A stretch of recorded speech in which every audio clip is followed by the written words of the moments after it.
Panimalay sa usa ka barangay kagawad sa Cotabato City, giingong gilabayan ug granada sa wala pa mahiling sospek.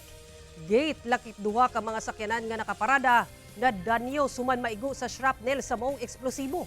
Ani ang detalye.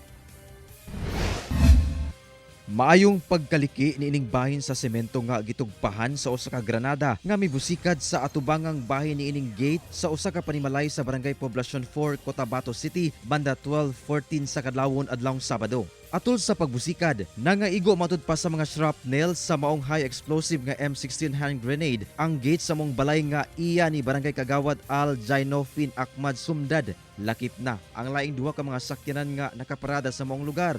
Matud sa Cotabato City Police, walay nasamdan sa hitabo. Apan padayon ang ilang hot pursuit operation sa usa ka lalaki nga nakamotor nga posibleng naglabay sa maong granada. Sa pagiginabi sa PNP sa kagawad, wala kuno kini nadawat nga hulga sa kinabuhi nga posibleng motibo sa krimen.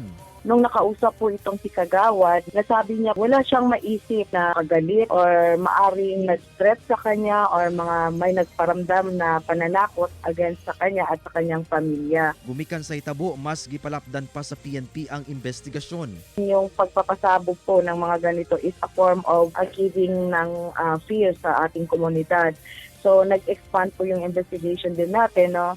Hindi lang nakafocus kay Barangay Kagawad, nag-conduct pa po ng further investigation along the area. Ginakuwaan pa og payag ang mga opisyal sa barangay. Kauban si Gary Balantay ug Bong Vicencio, Efren Mamak.